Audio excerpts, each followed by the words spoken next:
मैं हूं आपके साथ सोनिया चौहान। हमारा उत्तर प्रदेश में आप सभी का स्वागत है। बुलेटिन का आगाज करते हैं उत्तर प्रदेश की खबरों के साथ। श्री गोरखनाथ मंदिर में युग पुरुष ब्रह्मलीन महंत दिग्विजय नाथ महाराज पर आधारित व्याख्यान कार्यक्रम आयोजित किया गया, जिसमें मुख्यमंत्री योगी आदित्यनाथ भी शामिल हुए हैं।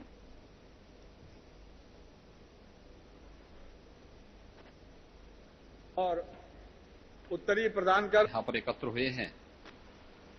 पिछले एक सप्ताह से अलग अलग कार्यक्रमों के माध्यम से यह समारोह गत वर्ष की भांति ही निरंतर आगे बढ़ रहा है।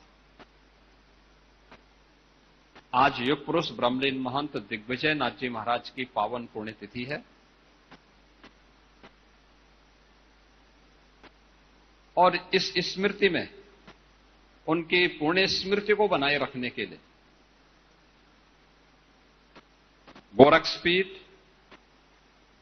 अपनी उस परंपरा के प्रति श्रद्धा का भाव व्यक्त करने के लिए न केवल पीठ के माध्यम से बल्कि पीठ से संबद्ध संस्थाओं के माध्यम से भी अनेक प्रकार के कार्यक्रम आयोजित हो रहे हैं। सभी संस्थाओं में कोई न कोई कार्यक्रम आयोजित हैं और इन पूज्य संतों की उपस्थिति भी उन कार्यक्रमों के माध्यम से वर्तमान पीढ़ी के प्रति कुछ आग्रह करने और उनका मार्गदर्शन करना ही है। इन सब के पीछे का उद्देश्य भी एक ही है कि हम अपने परंपरा से कुछ सीखें। वे हमारी विरासत थी और उसका महत्व क्या होता है। जब हम भारत की बात करते हैं तो दुनिया का सबसे प्राचीन विश्वविद्यालय तक्षशिला, ये वर्तमान में पाकिस्तान के अंदर वह क्षेत्र पड़ता है।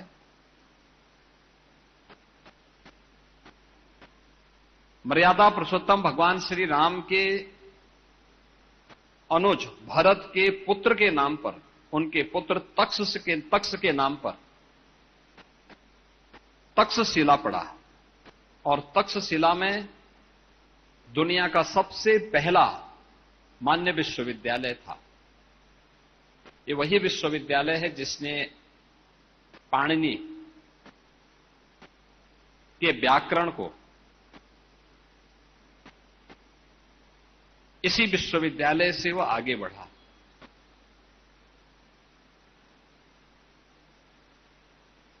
यही विश्वविद्यालय है जिसने सुश्रुत और चरक जैसे आयुर्वेद के जनक पैदा किए थे। आयुर्वेद हो, व्याकरण हो,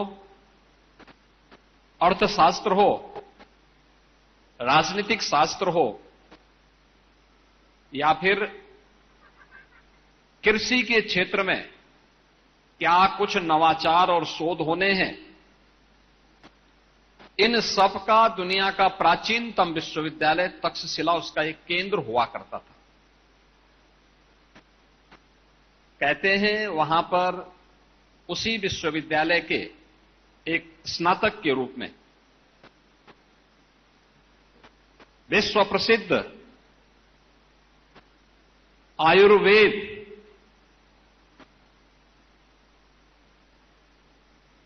के मर्मज्ञ जीवक भी थे। जब वे अध्ययन कर रहे थे,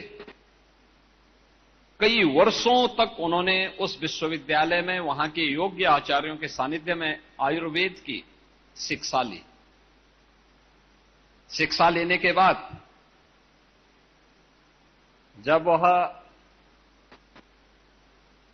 कई वर्ष हो गए उनको, उनके मन में आया कि मैं क्यों ना अपने देश को वापस जाऊं, यानी अपने वापस क्यों ना जिस क्षेत्र के थे वहां पर आकर के क्यों ना फिर अब इस कार्य को आगे बढ़ाऊं।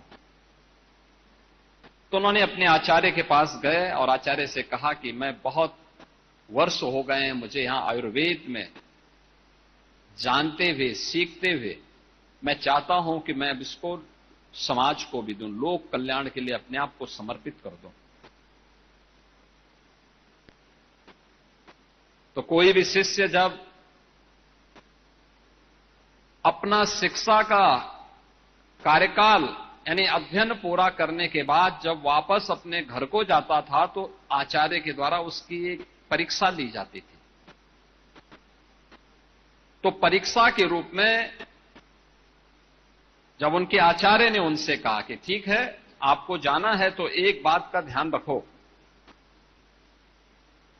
कि जाओ सामने जो वन है इस वन में जाकर के देखो ऐसी कौन सी वनस्पति है जिसमें औषधीय गुण न हो।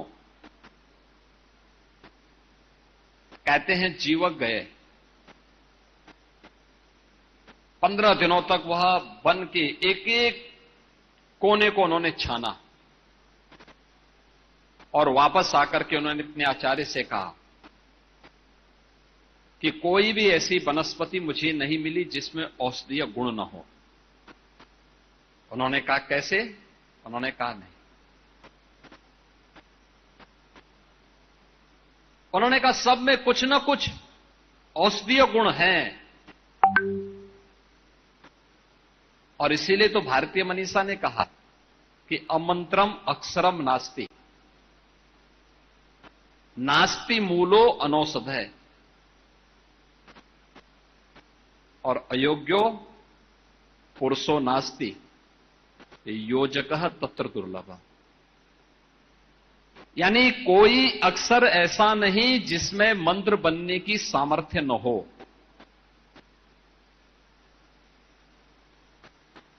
कोई वनस्पति ऐसी नहीं जिसमें औषधीय गुण न हो। अगर अक्षर मंत्र नहीं बन पा रहा है, अगर वनस्पति में औषधीय गुण नहीं ढूंढ पा रहे हैं और अयोग्यो पुरुषो नास्ति, कोई पुरुष, कोई व्यक्ति, मनुष्य ईश्वर की सर्वश्रेष्ठ कीर्ति है,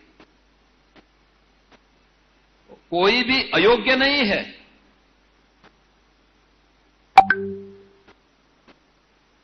अगर मनुष्य अयोग्य है तो मान के चलिए कोई योग्य योजक नहीं मिला है। योग्य योजक यानी योग्य गुरु के रूप में, योग्य गुरु के अभाव में ही ये हो सकता है। अगर योग्य गुरु मिले तो मनुष्य अयोग्य नहीं हो सकता।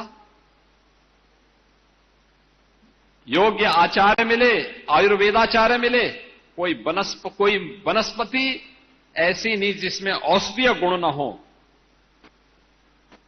और कोई योग्य आचार्य मिल गया तो हर अक्षर को अपने आप में वो मंत्र में बदलने की सामर्थ्य रखता है।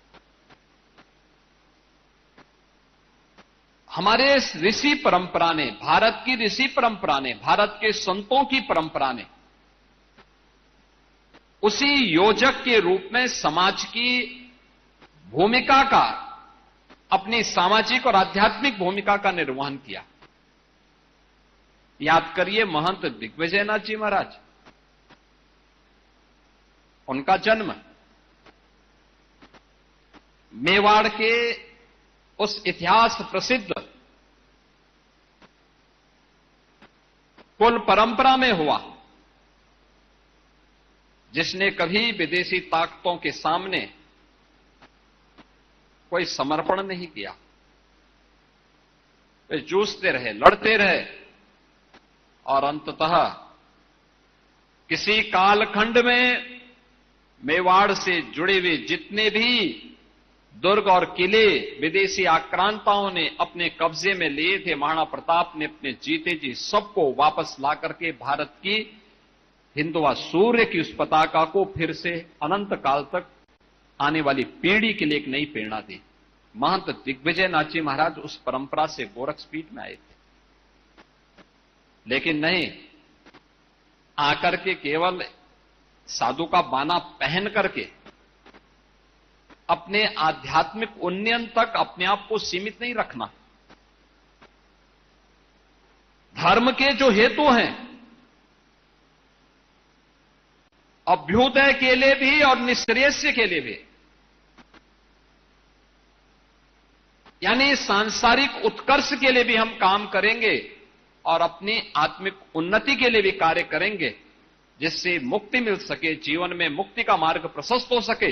इन दोनों को साथ लेकर के चलने वाला ही सच्चा साधु हो सकता है, सच्चा ऋषि हो सकता है।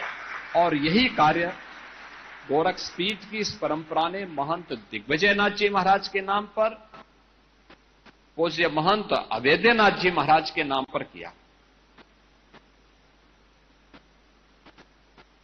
साधु अकेले होगा,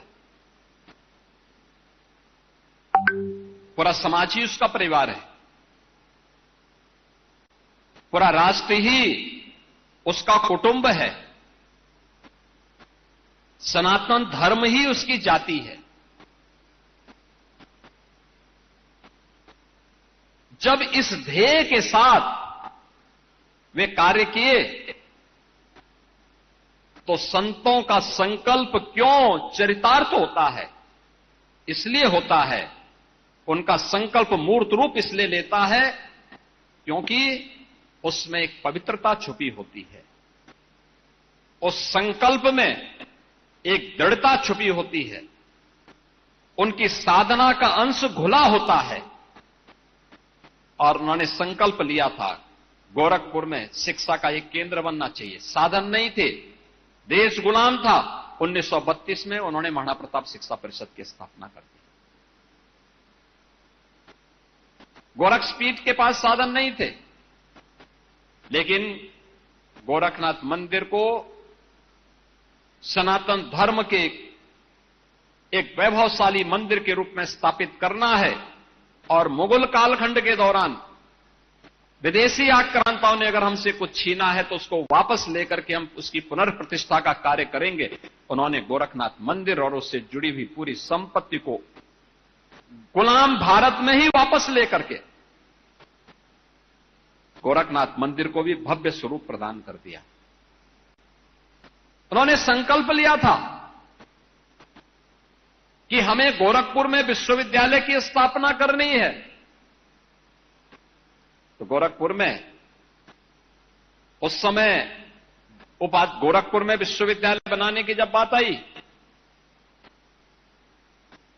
तो मांग करने वाले बहुत होते हैं, लेकिन जब देने की बात आई तो उस समय बहुत सारे लोग पीछे हट गए।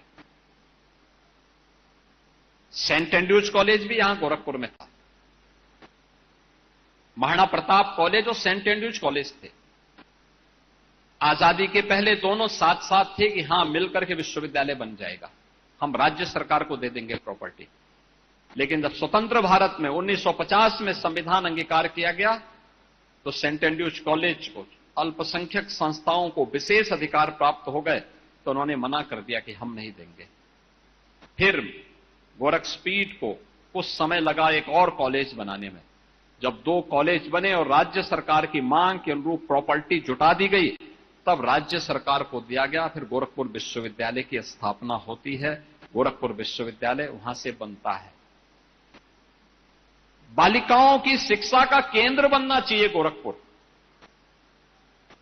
उन्होंने महाराणा प्रताप महाविद्यालय, महाराणा प्रताप बालिका विद्यालय, ये सभी स्थापित करने के साथ उन कार्यक्रमों को आगे बढ़ाते रहे। और उनका संकल्प था कि अयोध्या में गुलामी के प्रतीक उस ढांचे को हटा करके राम जन्मभूमि पर भगवान राम का भव्य मंदिर बनना चाहिए। उन आचार्य द्वय का वह सपना साकार होता है जब प्रधानमंत्री मोदी जी के कर कमलों से अयोध्या में रामलला की मूर्ति का भव्य प्राण प्रतिष्ठा का कार्यक्रम संपन्न होता है। कौन ऐसा भारतीय होगा, कौन ऐसा भारतीय होगा जो आज अयोध्या में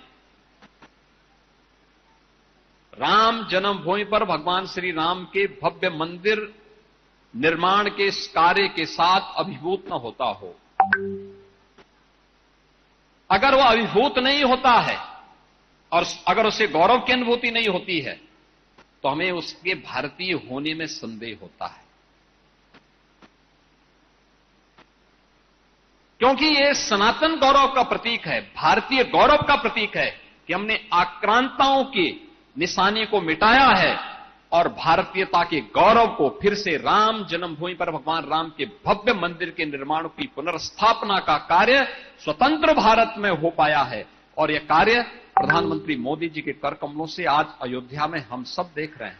इस संतों का ये संकल्प है, पूज्य संतों के इस संकल्प का जो संकल्प उन्होंने लिया, जिसके लिए संघर्ष किया, उन सभी पूज्य संतों के संकल्पों का ही परिणति है कि वे संकल्प एक एक करके पूरे हो रहे हैं। और इसीलिए आप देख रहे होंगे यहां इतनी बड़ी संख्या में पूज्य संत हैं। कोई मैं और मेरा की बात नहीं कर रहा है, कोई ये नहीं कह रहा कि मेरे लिए ही सब होना चाहिए, मेरे परिवार के लिए होना चाहिए, क्योंकि उनका परिवार अपना व्यक्तिगत तो कोई परिवार ही नहीं, ये समाज ही उनका परिवार है, सनातन धर्म ही उनकी जाति है। और उन सबको लेकर के चलने, उन सबको अपने साथ जोड़ने की जो सामर्थ्य है वो पूज्य संतों के ही सानिध्य में होगी। और आज गोरक्षपीठ अपने आचार्य द्वय की उन स्मृति को उसी श्रद्धा भाव के साथ आगे बढ़ाने का कार्य कर रही है। मुझे प्रसन्नता है, पिछले एक सप्ताह से लगातार ये कार्यक्रम यहां पे चल रहे हैं, लगातार चल रहे हैं। और जैसे कार्यक्रम यहां पर हो रहा है ऐसे ही कार्यक्रम आज उन सभी 52 संस्थाओं में भी एक साथ चल रहा है, जहां पर जो महंत दिग्विजयनाथ जी महाराज ने, महंत अवैधनाथ जी महाराज ने, या उनकी प्रेरणा से जो संस्थान गोरक्षपीठ के द्वारा स्थापित हुए, उन सब में भी इस प्रकार के कार्यक्रम करके उनका पुण्य स्मरण किया जा रहा है, जिससे वर्तमान पीढ़ी उनके योगदान का स्मरण भी कर सके, उससे प्रेरणा भी प्राप्त कर सकें। और जो हम प्रधानमंत्री मोदी जी ने देशवासियों को एक संकल्प दिया है विकसित भारत का, विकसित भारत यह केवल एक राजनीतिक संकल्प नहीं है, यह भारत का मंत्र है। भारत को उस भारत के रूप में जो विश्व गुरु के रूप में स्थापित था, जिसने दुनिया के अंदर भारत की ताकत का एहसास कराया था, क्या ज्ञान में, क्या विज्ञान में, क्या अर्थशास्त्र में, क्या समाजशास्त्र में, क्या जीवन के किसी भी क्षेत्र में, जिसने दुनिया को भारत की ताकत का एहसास करा करके विश्व बंधुत्व के उस भाव के साथ जोड़ने का कार्य किया था, जिसमें पूरा भारत, पूरी दुनिया वसुधैव कुटुंबकम के रूप में एक परिवार के रूप में जुड़ती है। और यह भारत की दृष्टि है। इसलिए वसुधैव कुटुंबकम के लक्ष्य को, ये जो आपस में लड़ रहे हैं दुनिया की ताकतें, ये आपस में लड़े ना, यह केवल भारत ही कर पाएगा इसको रोकने का काम। और वह तभी जब भारत शक्तिशाली होगा, भारत विकसित होगा, भारत आत्मनिर्भर होगा। आत्मनिर्भर का मतलब हर भारतवासी आत्मनिर्भर होंगे, हर भारतवासी विकसित होगा, हर भारतवासी के चेहरे पर खुशहाली होगी, हर भारतवासी को उस संकल्प के साथ जुड़ना होगा। और संकल्प अगर हमारा शुद्ध है, निश्चल है, अंतःकरण के भाव से लिया गया हो तो अवश्य पूरा होता है। तो विकसित भारत की संकल्पना को पूरा करने के लिए इन संतों का मार्गदर्शन, उन पूज्य संतों की प्रेरणा, उनका आशीर्वाद हम सबका एक पाथे सदैव से रहा है, आगे भी रहेगा। इस विश्वास के साथ मैं युग पुरुष ब्रह्मलीन महंत दिग्विजयनाथ जी महाराज की 56वीं पुण्यतिथि के अवसर पर और राष्ट्र संत ब्रह्मलीन महंत वैद्यनाथ जी महाराज की 11वीं पुण्यतिथि के अवसर पर इन पूज्य संतों के श्री चरणों में कोटि कोटि नमन करता हूं। अपनी विनम्र श्रद्धांजलि अर्पित करता हूं और मंचस्थ जितने भी हमारे पूज्य संतजन हैं, जगत गुरु रामानुजाचार्य पूज्य स्वामी वासुदेवाचार्य जी महाराज, जगत गुरु रामानंदाचार्य पूज्य स्वामी डॉक्टर राम कमलाचार्य वेदांती जी महाराज, जगत गुरु श्री विष्णु स्वामी संप्रदायाचार्य पूज्य स्वामी संतोषाचार्य सतुआ बाबा जी महाराज, रोहतक से पधारे श्री महंत बालकनाथ जी महाराज, श्री महंत शेरनाथ जी महाराज, अयोध्या धाम से पधारे वशिष्ठ भवन आश्रम के श्री महंत और पूर्व सांसद डॉक्टर रामविलास वेदांती जी महाराज, और जितने भी हमारे पूज्य संतजन हैं, इन सभी पूज्य संतजनों का मैं हृदय से अभिनंदन करता हूं, उनका आभारी हूं कि उन्होंने समय निकाल करके इस पूरे कार्यक्रम में भागीदार बने।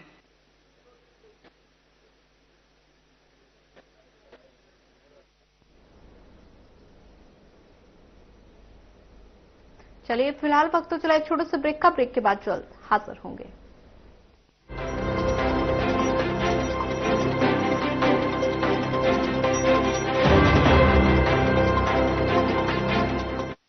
क्या रंग खिला, क्या रूप सजा, मैंने ही नहीं दुनिया ने कहा।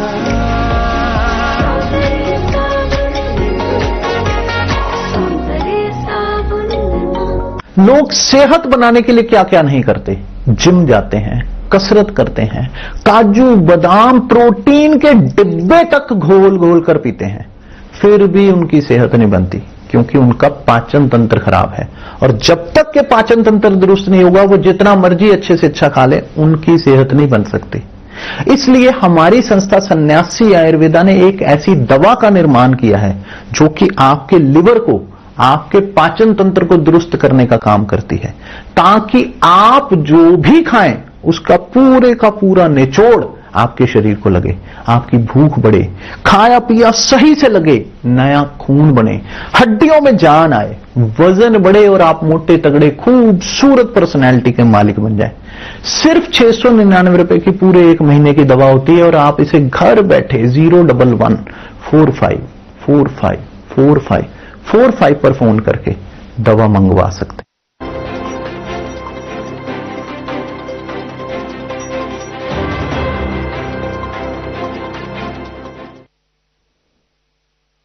का स्वागत है। रुक करते हैं अगली खबर का। गोरखपुर के श्री चित्रगुप्त मंदिर सभा के पदाधिकारियों और कार्यकारिणी सदस्यों के शपथ ग्रहण समारोह का आयोजन किया गया, जिसमें सीएम योगी आदित्यनाथ ने शिरकत की है। और इस मौके पर सीएम योगी ने सभा को संबोधित भी किया। सीएम योगी ने क्या कुछ कहा है, आपको सुनवाते हैं। कहते हैं सृष्टि के रचयिता भगवान ब्रह्मा की विशिष्ट काया से कायस्थ जन्म लेता है और वह भगवान चित्रगुप्त के रूप में इस सृष्टि के सभी प्रकार के लेखा जोखा को रखने के व्यवस्था करता, उसके कर्म साधना को, यानी अच्छा कर्म करेंगे तो अच्छे फल प्राप्त होंगे, बुरे कर्म करेंगे तो बुरे फल प्राप्त होंगे। उस पूरी व्यवस्था के साथ जोड़ करके पूरे समाज को कैसे धार्मिक बनाना है, कैसे अध्यात्म के पथ पर अग्रसर करना है, यह कार्य यह सभा कर रही है। और पिछले हजारों वर्षों से ये परंपरा चली आ रही है। यहीं पर नहीं, पूरे देश के अंदर कायस्थ समाज एक प्रबुद्ध समाज माना जाता है, पढ़ा लिखा समाज, और जीवन का कोई ऐसा पक्ष नहीं है, क्या धर्म का, क्या अर्थ का, क्या प्रशासन का, क्या व्यवसाय का, क्या चिकित्सा का, क्या शिक्षा का, जिसमें इस समाज से जुड़े हुए विभिन्न महापुरुषों ने अपना विशिष्ट योगदान न किया हो। याद करिए, गुलामी के कालखंड के दौरान जब ये देश भारत और भारतीयता की विस्मृति के दौर से गुजर रहा था, गुलामी की कालखंड से गुजर रहा था, तब शिकागो की धर्म सभा में इसी परंपरा में पैदा। चलिए फिलहाल इस बुलेटिन में इतना ही। ज्यादा खबरों के लिए बने रहिए हमारे साथ। नमस्कार।